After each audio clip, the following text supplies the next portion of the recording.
अपमानित करती है, जो पार्टी अपने महिला कार्यकर्ताओं को अपमानित करती है, उसका नतीजा हमें आज चुनाव के नतीजों में दिख रहा है। जो अपने घर में ही ऐसा काम करती है, तो सोचिए जनता उन पे क्यों विश्वास करेगी। जो अपने खुद के पीढ़ी दर पीढ़ी साथ रहते हुए विचारधारा के साथ जुड़े हुए लोगों को नहीं बख्शती, वो प्रदेश की जनता को कैसे बख्शेगी। जिस तरीके से कांग्रेस पार्टी ने षड्यंत्र के तहत पूरे विश्व भर में हमारे देश का नाम अपमानित करने का काम किया, किसान के नाम पे, हमारे पहलवान के नाम पे, खिलाड़ियों के नाम पे, उसका नतीजा हमें देखने को मिल रहा है। प्रदेश की जनता, देश की जनता विकास चाहती है। वो चाहती है कि कोई उन्हें बांटे नहीं, वो चाहते हैं कि कोई उनके साथ ओछी राजनीति ना करे। और वही हमें देखने को मिल रहा है किस तरीके से एक षड्यंत्र जो रचा गया, पहलवानों को गुमराह करके, बेटियों को गुमराह करके। अरे खिलाड़ी तो नीरज भाई भी थे, खिलाड़ी तो अमन भाई भी थे, खिलाड़ी तो मन्नू बेटी भी थी, सारे ही हरियाणा से। उनको तो लेने कांग्रेस पार्टी नहीं गई।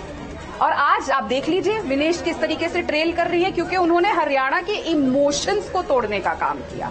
और आज जनता ने एक बार फिर मोदी जी की नीति, नियत और कार्य पे फिर स्टैंप लगा दिया है। और जो लोग बार बार कह रहे थे भारतीय जनता पार्टी खत्म हो गई है, आपके 400 पार नहीं आए, रोज तंज कसा जाता था। राधिका खेड़ा, ऐसी स्थिति है क्या वाकई जैसी आप नरेट कर रही हैं? 2019 में 10 की 10 सीटें लोकसभा की बीजेपी ने जीती थी हरियाणा में। 2024 में मुकाबला बराबरी पर ले आई कांग्रेस पार्टी, और अभी भी जो वोट प्रतिशत का अंतर है वो 1-1.5% का फासला है, जिसमें अपर एंड पर कांग्रेस है, बीजेपी नहीं। मतलब वोट कांग्रेस को ज्यादा मिल रहे हैं अभी तक की जो स्थिति है उसके मुताबिक। देखिए, जब क्रिकेट का मैच होता है ना, रन रेट क्या है, स्ट्राइक रेट क्या है, मैटर नहीं करता। एक रन से जीत होती है और वही जीत मानी जाती है। तो यहाँ पे भी जिसके पास सबसे ज्यादा सीटें आएंगी वो जीत जाएगा और मुख्यमंत्री बना लेगा अपनी सरकार को। और यहाँ पे 10 साल की एंटी इनकम्बेंसी के बाद अगर कई घंटों से कांग्रेस पार्टी बढ़ नहीं पा रही है, घटती जा रही है, भारतीय जनता पार्टी के पास नहीं आ पा रही है, तो वो साफ दिखा रहा है कि क्या है नतीजा। और मैं फिर एक बात बोलूंगी कि अगर आप अपनी सारी एनर्जी लोगों का विभाजन करने में, उन्हें गुमराह करने में करेंगे, ये झूठ फैलाने में करेंगे कि संविधान खतरे में है, तो कांग्रेस पार्टी को अब सीख लेना चाहिए कि काट की हांडी एक ही बार चढ़ती है और अब वो हांडी दोबारा नहीं चढ़ेगी। देश की जनता उनका ये असली रूप देख चुकी है, जो लगातार उन्होंने एक फेक नैरेटिव बनाया, जो लगातार देश को गुमराह किया। और मैं इंतजार कर रही हूँ कि मैं तो कहती हूँ कि भारतीय जनता पार्टी के सबसे अच्छे प्रचार करने वाले तो राहुल गांधी स्वयं है, जो जलेबियां फैक्ट्री में बना रहे थे, जनता ने इनका जलेबा बना दिया यहाँ पे। चरण सिंह सापरा भी आपको सुन रहे थे, कांग्रेस के प्रवक्ता। चरण जी, जवाब देना चाहेंगे क्या? मैं कुछ इसमें एड ऑन नहीं करूंगा।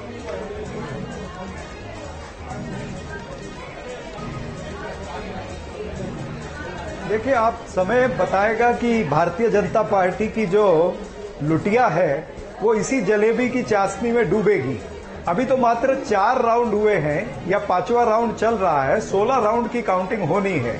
और भारतीय जनता पार्टी की प्रवक्ता, ठीक है, जो अभी रुझान है उसके हिसाब से निश्चित रूप से ये इस तरह से बातें कर सकती हैं, लेकिन धरातल पर ये तमाम सारे मुद्दे नहीं थे, ये इनको भी पता है। कोई परिवारवाद का मुद्दा नहीं था जो इन्होंने छेड़ना चाहा, दलित समाज का मुद्दा वो मुद्दा नहीं था। मुद्दा सबसे बड़ा था बेरोजगारी का, मुद्दा सबसे बड़ा था महंगाई का, मुद्दा था भ्रष्टाचार का, मुद्दा था पेपर लीक होने का। ये तमाम सारे मुद्दे थे। आने वाले समय के अंदर आपको नजर आएगा। और 2019 में जो हमको 28% वोट मिला था और इनको 58% वोट मिला था, 30% का फासला था। वो 30% का फासला जो है वो अभी लोकसभा के चुनाव के अंदर तकरीबन लगभग इक्वल हो गया। 5 सीटें इनको आई, 5 सीटें हमको आई। अभी भी हमारा 1.5% वोट जो है आज की काउंटिंग में आगे चल रहे हैं।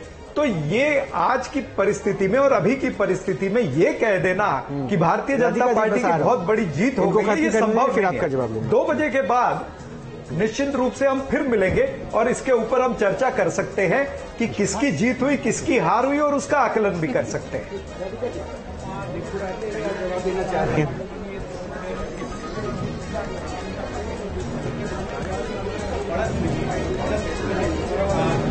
राधिका जी दीजिए जवाब।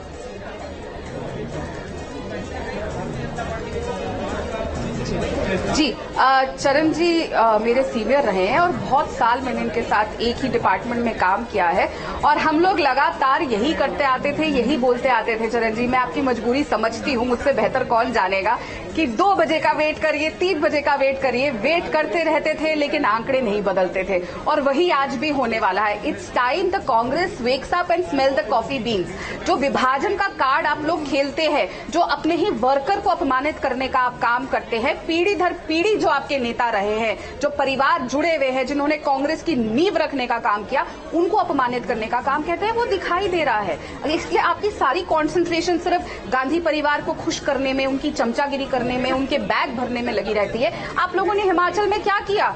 आज हालात ये हो गए कि टॉयलेट सीट के ऊपर आपको टैक्स मांगना पड़ रहा था पर सीट के हिसाब से। तो देश की जनता वो देख रही है। ओपीएस के नाम पे जो आपने फ्रॉड किया हिमाचल में और फिर आप नहीं दे पाए, वहां पे लोगों को तनख्वाह नहीं मिल रही है। किस तरीके से तेलंगाना उसी राह में जा रहा है। कर्नाटक की बुरी स्थिति है कि पैसा तो आ रहा है लेकिन मुख्यमंत्री के परिवार को जा रहा है। प्रियंक खड़गे जो कांग्रेस अध्यक्ष के बेटे हैं, सेकंड राहुल गांधी पार्ट 2 है, उनको जा रहा है। गांधी परिवार के पास पैसा आ रहा है लेकिन प्रदेश की जनता बद से बदतर हालात में जा रही है। राधिका जी, आपके पुराने सहयोगी और पुराने सीनियर जवाब देना चाह रहे हैं आपको। उसकी क्या हालात है? नतीजा इसके सामने है।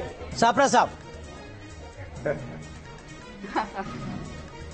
देखिए मुझे अच्छा लगता अगर राधिका जी जिस लिहाजे से अभी बात कर रही है, इस लिहाजे से जरा जम्मू कश्मीर पर भी बोल देती, क्योंकि जो मुद्दे हरियाणा में नरेंद्र मोदी ने उठाए या योगी आदित्यनाथ ने उठाए कि बटेंगे तो कटेंगे, ये मुद्दे तो जम्मू कश्मीर के लिए भी थे। तो जम्मू कश्मीर में आपकी हालत क्या है उस पर आप नहीं बोलेंगी। आपको ऐसे लग रहा है कि मात्र चुनाव हरियाणा में हुआ है, तो जम्मू कश्मीर के भी नतीजे देख लीजिए। आप कर्नाटका घूमेंगी, तेलंगाना घूमेंगी, वो तमाम सारी बातें करेंगी। मैं भी आपके राज्यों की बात कर सकता हूं कि किस तरह से लेकिन सापरा साहब, राज्यों के अंदर जम्मू कश्मीर में तो कांग्रेस पार्टी तीसरे नंबर पर है, भारतीय जनता पार्टी दूसरे नंबर पर है, बीजेपी 28 और कांग्रेस 8। जो आपकी पार्टी का है, ऐसे पहले गुजरात के अंदर आपकी पार्टी के लोग पकड़े गए हैं। तो बीजेपी आपसे 20 सीटें आगे है जम्मू कश्मीर में। उत्तर नहीं है, उत्तर न होने से आप इधर उधर के राज्यों की बात करते हैं तो वो हम भी कर सकते हैं। लेकिन मेन मुद्दा क्या है? मेन मुद्दा ये है कि आज नतीजे जो है वो जम्मू कश्मीर और हरियाणा के उस पर चर्चा होनी चाहिए। राधिका खेड़ा, शायद मेरी आवाज पहुंच नहीं रही सापरा साहब तक, जवाब दीजिए। वहां पर 9 सीटें कम है और आप इस तरह से बोल रहे जैसे नतीजे जी, जवाब दीजिए। जी चरण जी,